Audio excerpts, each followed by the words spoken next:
It's Friday, October 20th, 2017. I'm your host, Sarah Beal. Thank you for joining us. We have a great show in store for you today. On today's show, we will talk with Program Coordinator Melanie Mimo about some of her programs, including the Mommy Mixer Group that meets every Wednesday.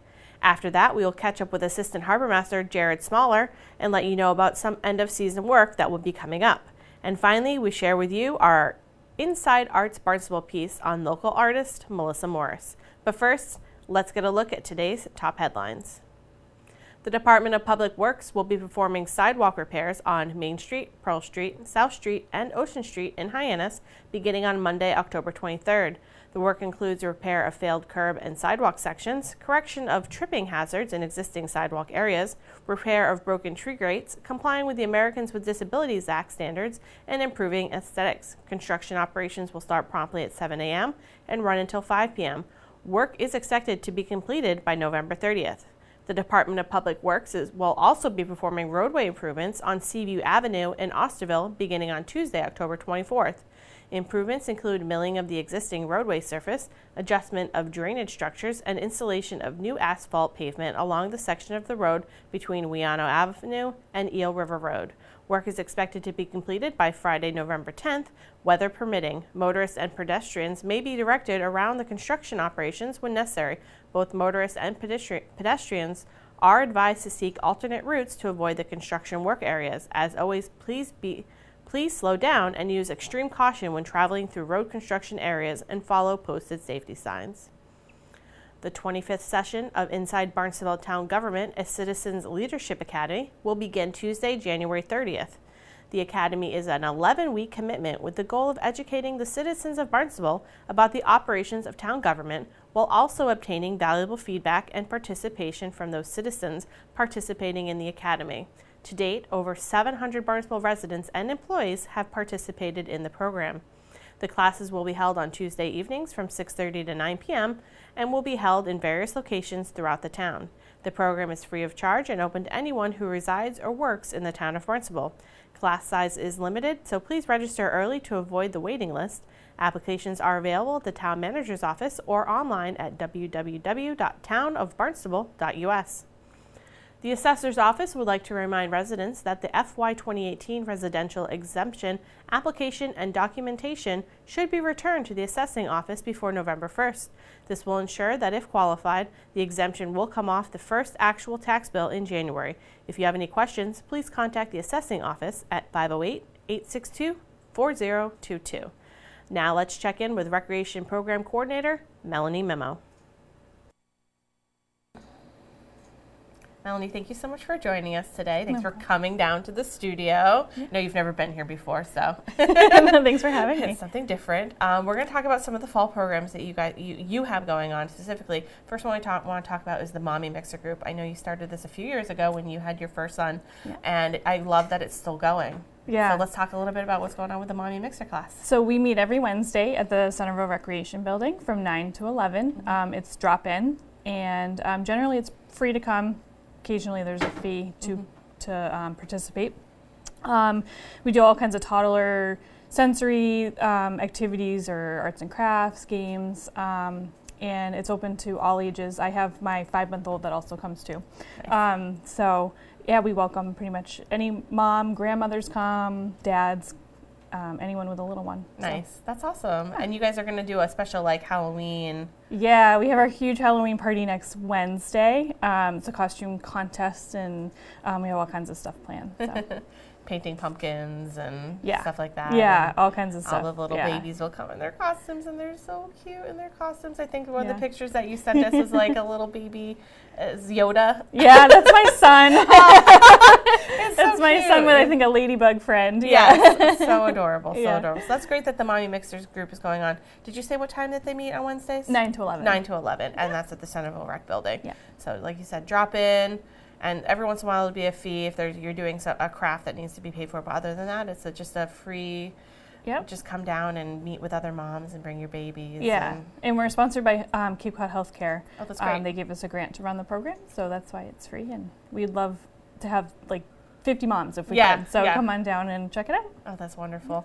We also want to talk about some of the other fall programs that you're in charge of. Sure. So we have field hockey, archery, tennis, and soccer. So let's start with field hockey. That seems to be like kind of picking up. I remember when I was in, junior high, field hockey was like the hot new sport, and I feel like it's starting to like come back again. Yeah, I've got a great group of kids. My middle school, my 6th and 7th graders are actually scrimmaging the high school JV team tomorrow. Oh, that's so cool. And the high school team, we've partnered with their coach to do a lot of different things. So we're doing another clinic. Our last clinic of the season is on Saturday.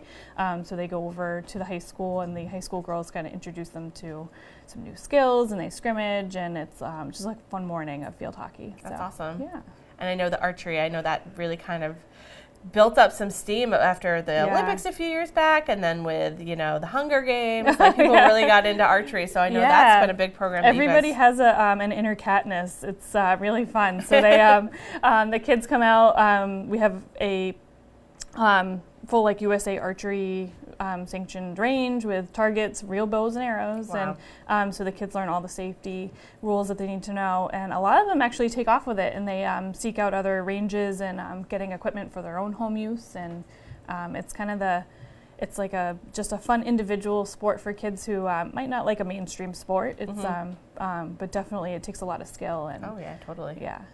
That's really cool. I love that there's so many kids getting involved in, it doesn't have to just be like soccer or football or the usual sports. I mean, you do offer things like archery that, like you said, it's an individual sport, but it does take a lot of skill and practice to be good at it. So I think that's great that you offer those. You also have soccer and tennis, which are always popular. I know those are always like, ones that people always sign up for. Yep. So those are coming to an end in the next couple of weeks. So Lee Doherty, he runs UKSD, and he's our head soccer guy, which is everybody loves Doc. So his program's running strong, over 120 kids. Wow. So that's on Saturdays as well, and tennis also a fun full program as well this fall. Our tennis instructor David's running a great class. So wonderful. The last thing we wanted to talk about is that you're partnering with the Red Cross to offer a one-day CPR, AED, and what's the third one? First aid. First aid class on November 11th, and you're looking for people to sign up. So let's talk about that. Yeah, so it's $75, which is cheap compared to what other, either American Heart Association, the Red Cross is a little more expensive. So we're offering a cheaper class, same certification, and anybody can sign up to do it. So if you need it for your job, or sometimes for schools, some schools require it. We'll be offering that. It's a full day class, so bring a lunch, and once you're done, you'll get certified and be on your way. Yeah, it's great, and I know some people just want to have that because it's a great skill to have, because you never know when something is going to happen. Right, so. and we're going to cover pediatrics, so babies, all the way through adults. That's awesome. So they'll know how to do every life-saving maneuver they'll need to know for those ages. So. Okay, so that's on November 11th from, what was it, 9 to? 9 to 3. 9 to 3. And if people want to sign up, how can they do that? They can visit our website and create an account, register there, or they can come down to the Hyannis Youth and Community Center and register in person. Wonderful. Well, thank you so much for coming Thanks in today and talking to us all about these great fall programs and the First Aid CPR AED class. No problem. Thanks for having me. Thank you. My guest today is Melanie Mimo. She's a program coordinator at the Recreation Division. Coming up, we'll have our Inside Arts Barnstable piece with Melissa Morris. But first, let's get an update with Assistant Harbormaster Jared Smaller. Jared, thank you so much for joining us today. Looking forward to talking to you about some Harbormaster stuff. I know, it's coming to the end of the season, so we just want to let people know about some of the end of the season stuff that you guys are doing. So what can you tell me about this? Well, first and foremost is we're still having some great weather here, and I just want to remind everybody that is still using the waterways, particularly paddle sports, that life jackets are required to be worn on any paddle sports from September 15 through May 15. That is by state and federal regulation. So that's one thing. But also for our end of the season stuff here in the Harbormaster side of the house, we are going to be hauling our channel markers as of November 1st. So at that point, the navigation will be limited, and in some areas we won't have anything for you in a pretty short period of time on that. Okay, is it just because over the winter season you take them out of the water because it's going to be cold and icy and stuff like that? Yes. Yeah. Every year we have to go through the channel markers in the spring and repaint, and we have to check and examine the chain and replace chain and shackles and things like that as necessary. So it gives us an opportunity to have them out. And the ice also, if we do get ice, with the tidal cycles, the ice will pick them up and move them. So at that point, they're no longer really useful to you if they're going to run you into rocks or out of a channel. So we try to minimize the opportunities for things to go wrong. I didn't even think about that, but but that would would keep them in longer during the season with less malfunctions. Yeah, the ice moving them, that didn't even cross my mind, but that makes so much sense. And then they'll be in the wrong spot, and then something, someone could run aground or hit something that they don't know is there. So it gives you a chance to do some general maintenance on them. That's really great. I know there's some boat ramps that will they be closing? Will they be open? What's going on with the boat ramps? Well, the boat ramps remain open year round. What we ultimately do is we haul the floats because, again, sometimes those need some maintenance, and the ice affects those as well. And what we don't want is, like a few years ago on the north side of Barnstable Harbor, where the ice picked up and moved a bunch of pilings. We would prefer that if it's just going to move pilings, that's one thing, but preferably not taking docks with them. So the floats at the Millway ramp will be hauled in right around the first week of November is when we've authorized for them to be hauled. And the Gary Brown ramp in Hyannis off of Lewis Bay Road, the floats on the bulkhead there in the staging area will be hauled around that same time. Now, in Hyannis, I can know for certain that the main floats on the ramp itself will be in the water and until at least after the boat parade in Hyannis, which I believe is December 2nd this year.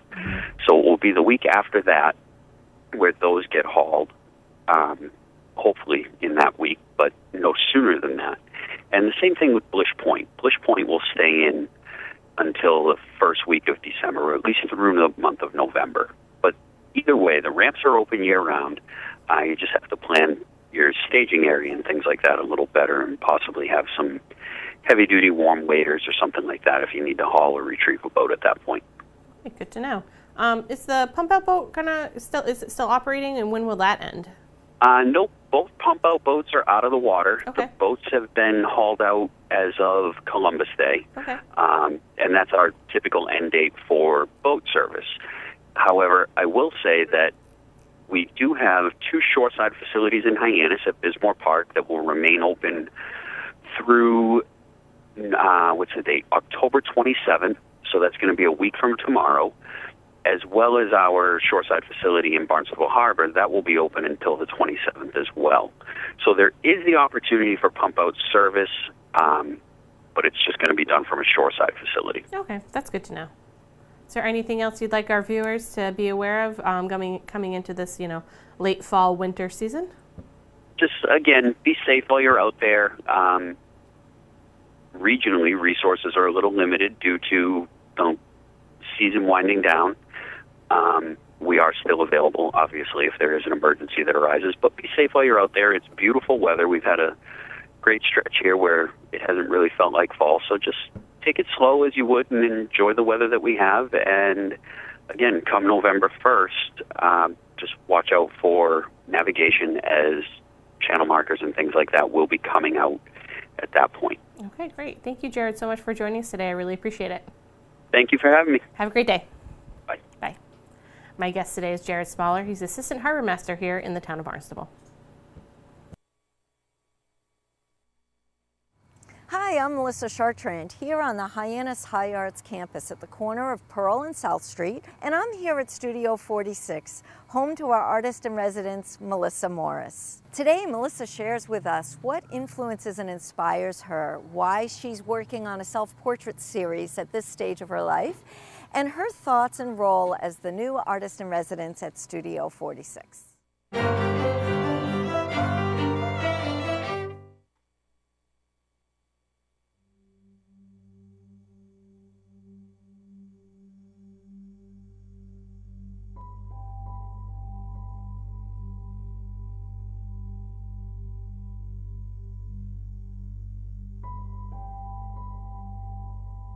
I've always been an abstract artist until recently.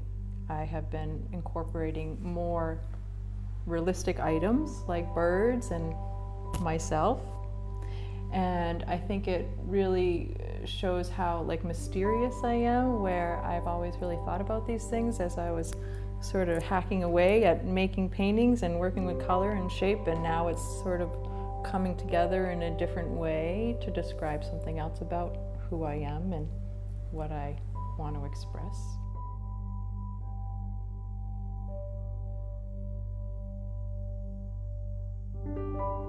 I think yoga starts it all because it's just finding my center and quieting down and finding the space not inside of myself to be able to be creative and open.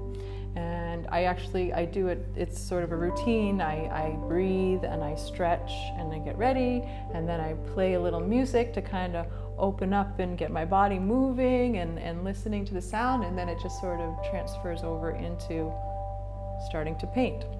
So they all work together in tandem together. So.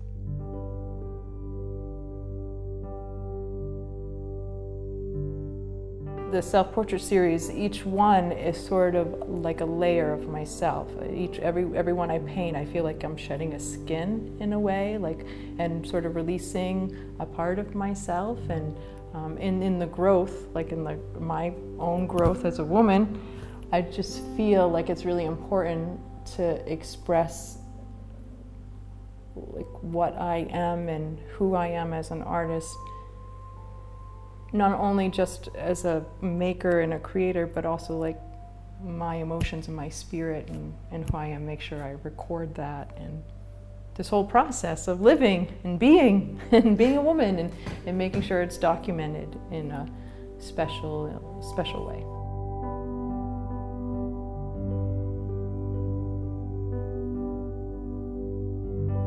I have a couple of small mirrors that I set up on my easel, and I work on them at different times of the day purposefully so that I get different lights, and it makes it so that the images have different facets and different lights and colors. And I work on them sometimes in the morning and sometimes at night, and of course everyone feels different at those different times of day, so it kind of captures a little bit of that time and the space and the place and where I'm at that certain day in one image. And I do really like abstraction. I'm originally an abstract artist. I like color and I like shape and I like mark making. And so I'm really trying to find that balance where I'm showing the image of a face, my face, but also it still reads as an abstract image.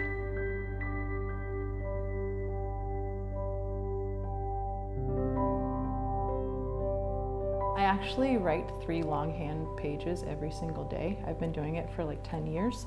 So I have stacks and stacks and stacks of books of journaling, and I always write about what I'm working on and what I'm thinking about and what's important to me in my work and how I want to push myself. And sometimes I do start a series and I want to get it done so fast, but as I'm getting older and wiser, I'm realizing I need to slow down and really document how I'm feeling and what I'm thinking about and what materials I'm using, and slowing down even just the process of making the work, allowing myself to work on a piece for 3 or 4 days at a time. Well, I worked with this community before, and I always just thought it was just such a really cool place and space for our community in the Cape.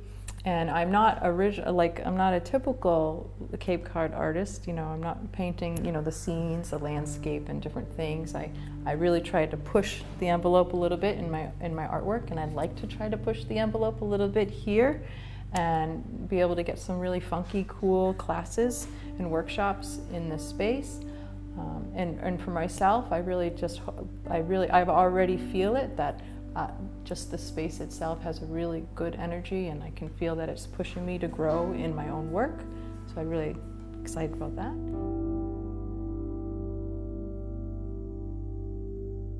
I have a song, and it's called The Guitar with One String.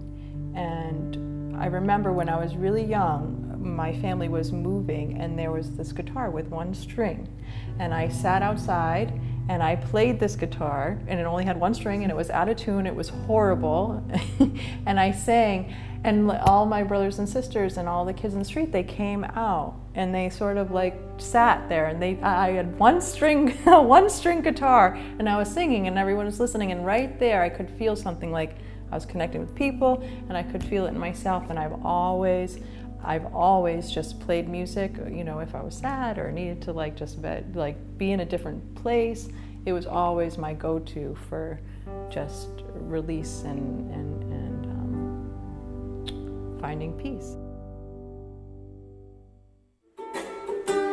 This dark black cloud, it's coming down. Feels like I'm knocking on heaven's door. Not knocking on heaven's door. Not knocking on heaven's door.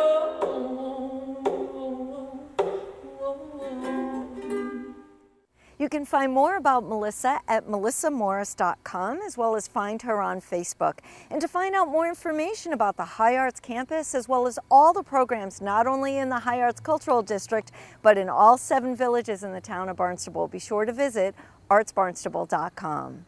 I'm Melissa Chartrand, wishing you an artful day.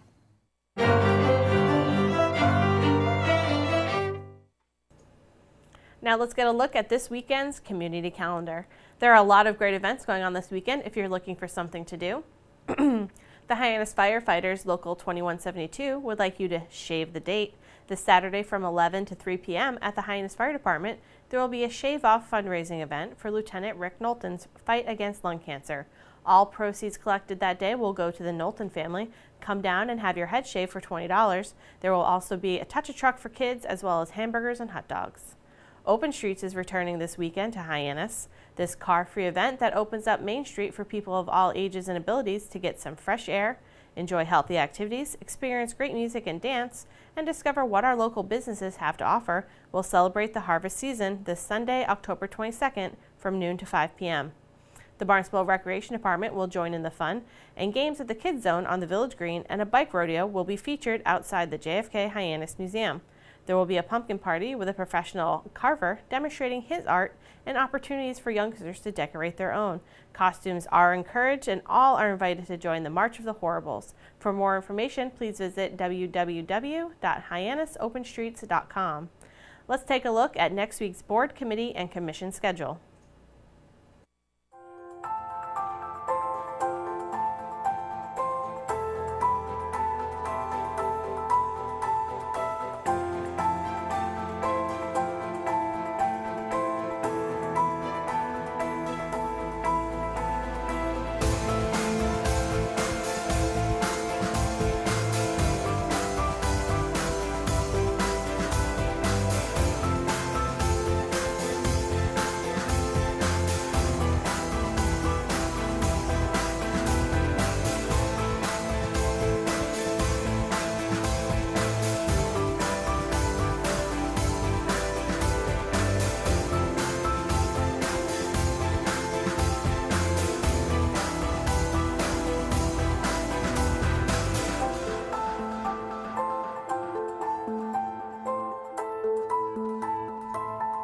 Thanks for joining us today. We'll be back on Monday with another great show for you. On Monday's show, we will talk with Superintendent of Schools Meg Mayo Brown about the recent MCAS results for Barnstable. We'll also hear from Alan Chase of Cape Cod Community College. He's the Professional Development Coordinator. We'll have all of that and so much more. For Barnstable Today, I'm Sarah Beal.